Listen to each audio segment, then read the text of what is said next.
Welcome to the book reading session on the game of life and how to play it.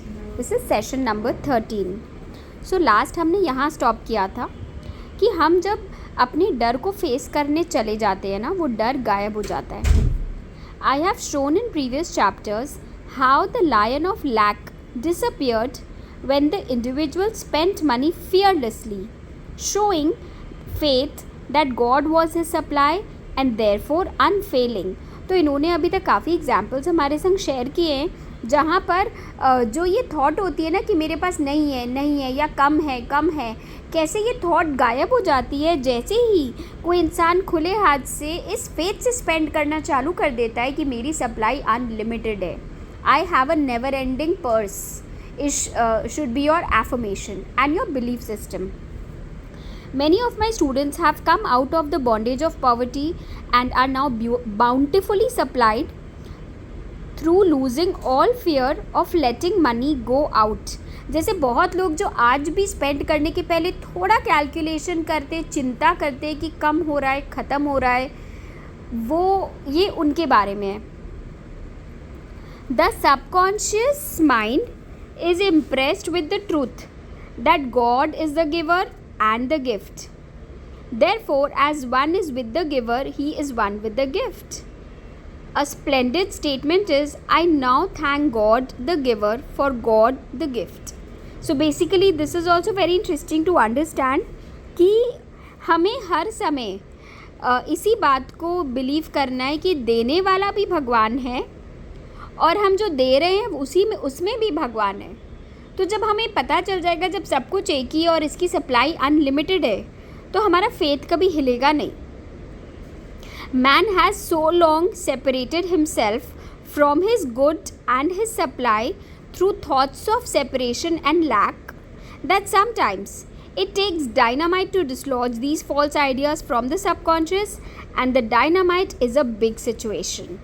कितने बार ऐसा होता है कि इंसान इतना ज़्यादा अपने डर पे बिलीव करने लगता है या अपनी सिचुएशंस पे बिलीव करने लगता है कि उसको लगता ही नहीं कि मेरी सप्लाई तो अनलिमिटेड है. और बहुत बार ऐसे बड़े बड़े सिचुएशन उसके लाइफ में लाए जाते हैं उसको रियलाइज़ कराने के लिए कि तुम गलत सोच रहे हो. We see in the foregoing illustration how the individual was freed from his bondage by showing fearlessness. Man should watch himself hourly to detect if his motive for action is fear or faith. ये बहुत interesting concept है कि हमें अपनी हर action को हमें जज करना है whether our action is based out of any fear और एनी फेथ. मतलब कि हम कुछ भी कर रहे हैं उसमें फियर आ रहा है कि हम बहुत भरोसे के साथ कर रहे हैं. हमें एवरी आवर अगर हम इसकी चेकिंग करनी स्टार्ट कर देंगे तो हमें मालूम पड़ जाएगा कि अभी हमारी सोच कहाँ है. फियर में हम सब कुछ कर रहे हैं कि फेथ से हम सब कुछ कर रहे हैं. तो ये बहुत अच्छी प्रैक्टिस है जो हम सब कर सकते हैं just to have a check on our own selves. Choose ye this day whom we shall serve. मतलब आज हमें चेक करना है कि मेरे सारे एक्शंस, मेरी बिलीफ सिस्टम सब कुछ फियर बेस्ड है कि फेथ बेस्ड है. Perhaps one's fear is of personality. Then do not avoid the people feared.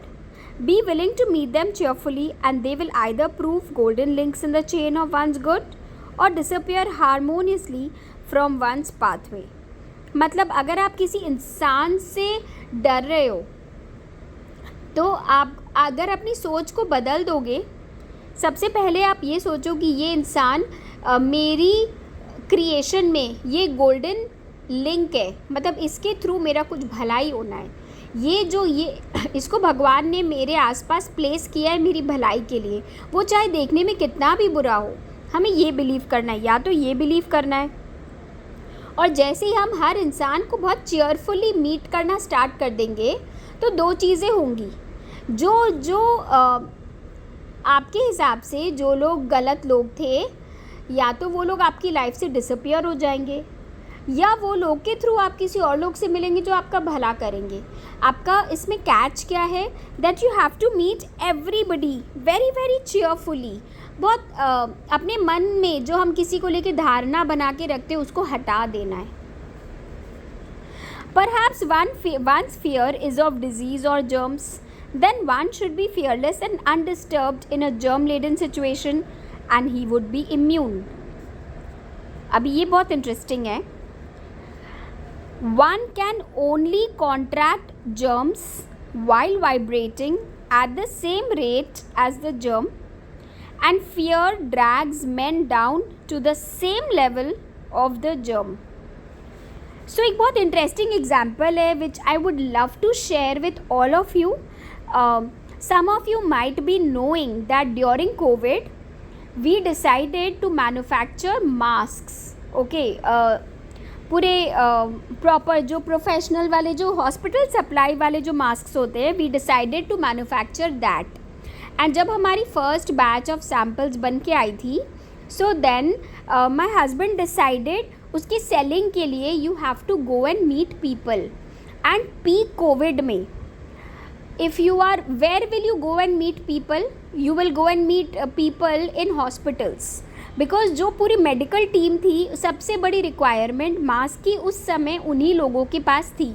जितने मेडिसिन के कॉन्ट्रैक्टर्स थे, सप्लायर्स थे, वो सारे लोगों की मीटिंग रूम्स होती थी हॉस्पिटल के कॉर्पोरेट ऑफिस, जो हॉस्पिटल के बेसमेंट में या हॉस्पिटल में कहीं होती है. ओके, सो ड्यूरिंग कोविड हमारे जो मास्क सैम्पल बन के आया था मार्केटिंग करने के लिए, my husband had to go and meet all these officers in the hospital meeting rooms.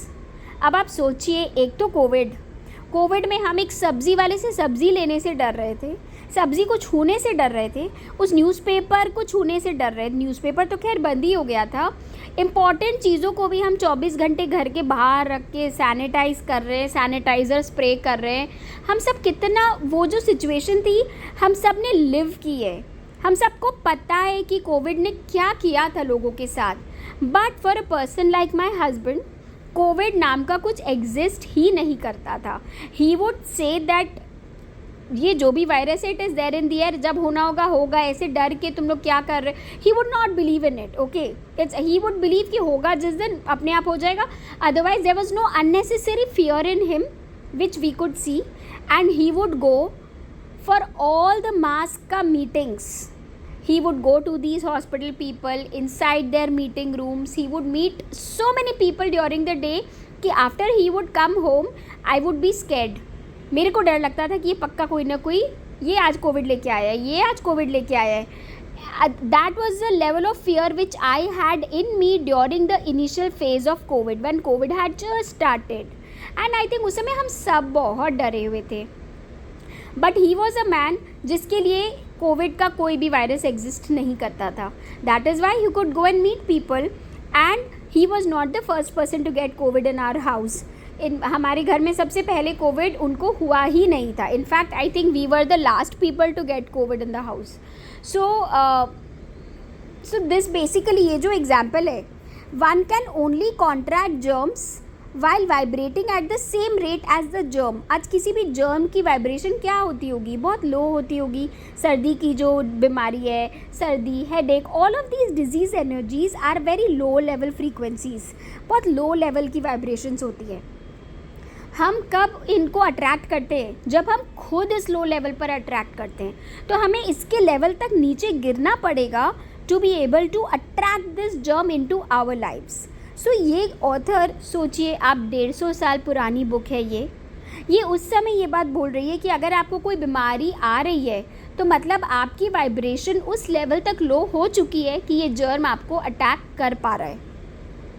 और ये हम कब, उस लेवल के लोग कब होते हैं, या तो हम इस डिज़ीज़ के बारे, किसी भी बीमारी के बारे में सोच रहे हैं, या हमारी लाइफ की और कोई सिचुएशन है जो हमें इतना लो कर देती है कि हमारी वाइब्रेशन और डिज़ीज़ की वाइब्रेशन सेम हो जाती है. So now we have to be very aware कि सिचुएशन चाहे कुछ भी हो, अपनी वाइब्रेशन को उतनी लो मत करो, because then you are also attracting these disease germs which we don't want at all.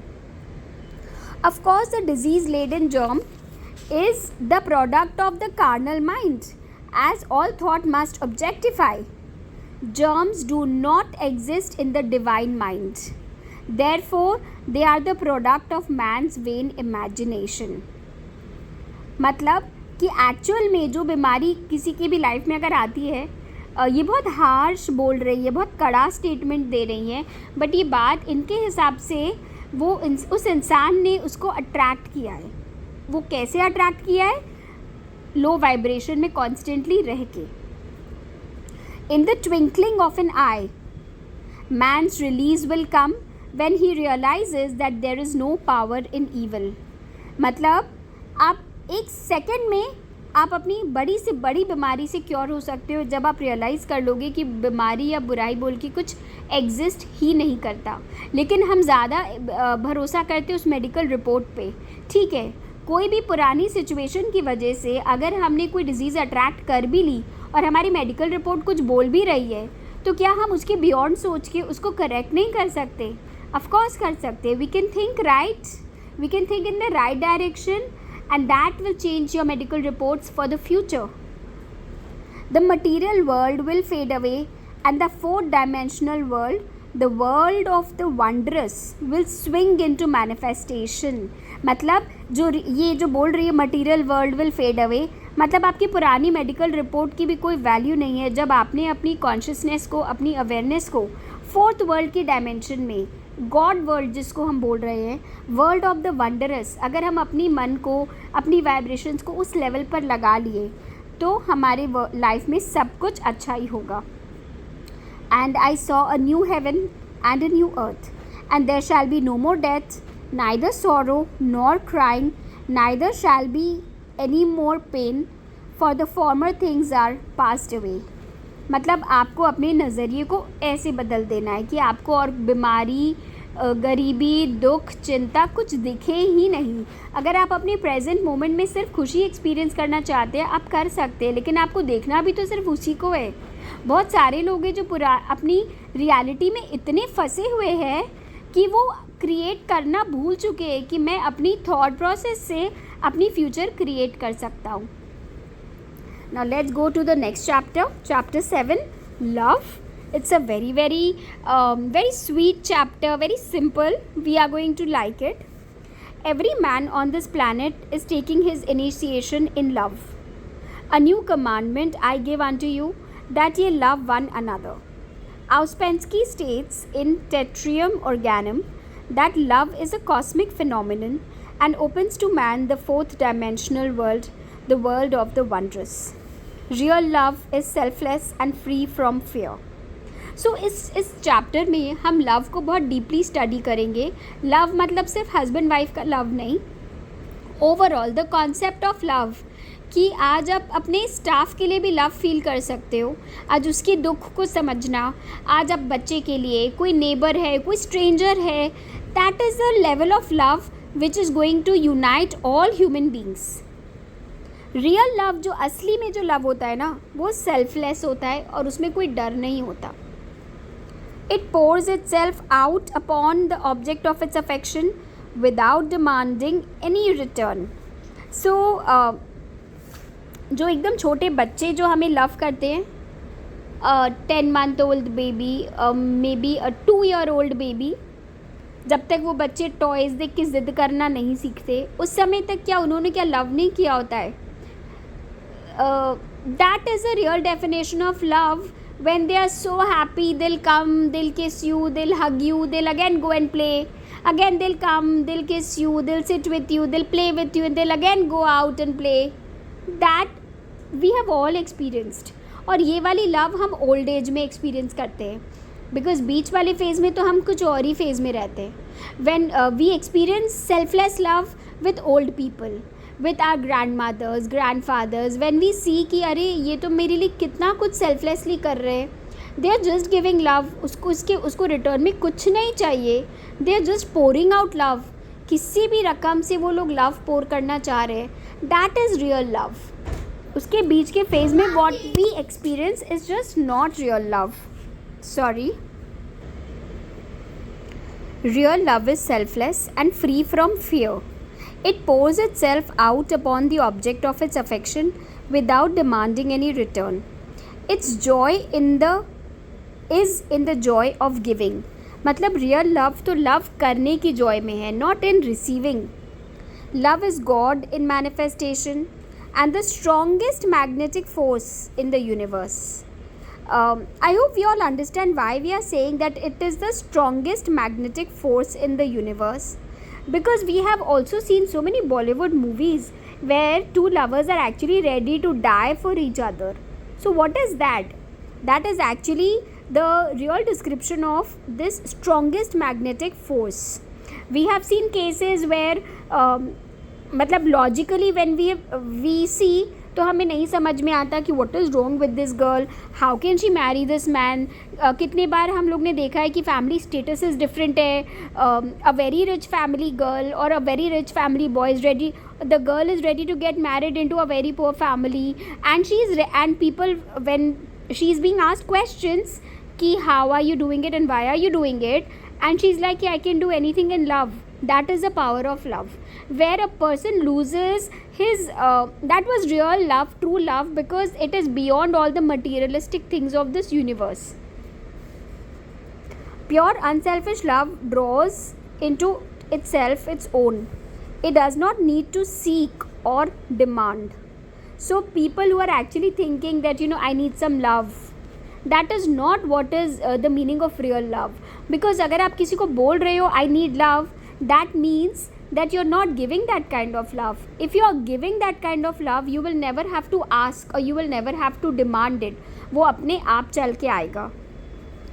Scarcely anyone has the faintest conception of real love. Man is selfish, tyrannical, or fearful in his affections, thereby losing the things he loves. Jealousy is the worst enemy of love. For the imagination runs riot, seeing the loved one attracted to another, and invariably these fears objectify if they are not neutralized. For example, a woman came to me in deep distress. The man she loved had left her for another woman and said he never intended to marry her. She was torn with jealousy and resentment and said she hoped he would suffer as he had made her suffer. And she added, how could he leave me when I loved him so much? So इन्होंने एक example share किया है जहाँ पर एक lady इनके पास आई कि my husband has left me for another woman and she was very jealous obviously and she was very angry also and वो बहुत दुखी थी एंड वो क्वेश्चन पूछी कि how could he leave me when I loved him so much and I replied, you are not loving that man, you are hating him. You can never receive what you have never given. Give a perfect love and you will receive a perfect love. Perfect yourself on this man. So इन्होंने बोला कि अगर कोई इंसान आपको नहीं मिला या आपको छोड़ के चला गया तो उसी सेकंड क्या आप उसके लिए बैड वर्ड्स बोल सकते हैं, बैड वर्ड्स सोच सकते हैं. बट ये हम लोग तो यही कर रहे हैं और हम लोग ये नहीं रियलाइज़ कर रहे कि इसका मतलब वो तो रियल लव था ही नहीं. बिकॉज रियल लव में कभी कोई एक्सपेक्टेशंस नहीं होती, कभी कोई कंडीशंस नहीं होती. Real love is always unconditional. So she said कि तुम तो उसको प्यार ही नहीं कर रही हो अगर उसके बारे में ऐसा सोच रही हो. You can never receive what you have never given. तुम तो उसको नफ़रत कर रही हो, इसका मतलब तुमने उसको कभी सच्चा प्यार किया ही नहीं. तुमको अगर वो आदमी चाहिए वापस, if you want that man in your life, you have to give him that kind of mad love. Perfect yourself on this man. Give him a perfect unselfish love. You demand nothing in return. Do not criticize or condemn and bless him wherever he is. So ये बहुत difficult काम है सबके लिए करना कि ठीक है वो तुमको छोड़ के चला गया, बट अगर तुम उसको सच में प्यार करती हो, don't think anything negative about him. Don't speak anything negative about him. Give him love. Don't demand anything. Don't expect anything. ये जो expectations है, these only ruin most of our relationships in life. She replied, no, I won't bless him unless I know where he is. Now she was so angry. उसको पता ही नहीं था कि वो कहाँ है. तो she said कि I am not going to bless him till I know where he is. Well, I said, this is not real love. इसका मतलब है कि ये सच्चा प्यार है ही नहीं. अगर तुम उसको ब्लेस नहीं कर पा रही हो, if you are angry if he is not with you, so you cannot give him real love. When you send out real love will return to you, either from this man or his equivalent. For if this man is not the divine selection, you will not want him. As you are one with God, you are one with the love which belongs to you by divine right.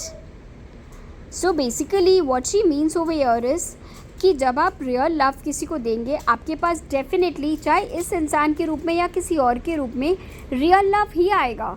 ये तो आपका conditional love था, where you want कि I will love him only when he belongs to me और when he is with me.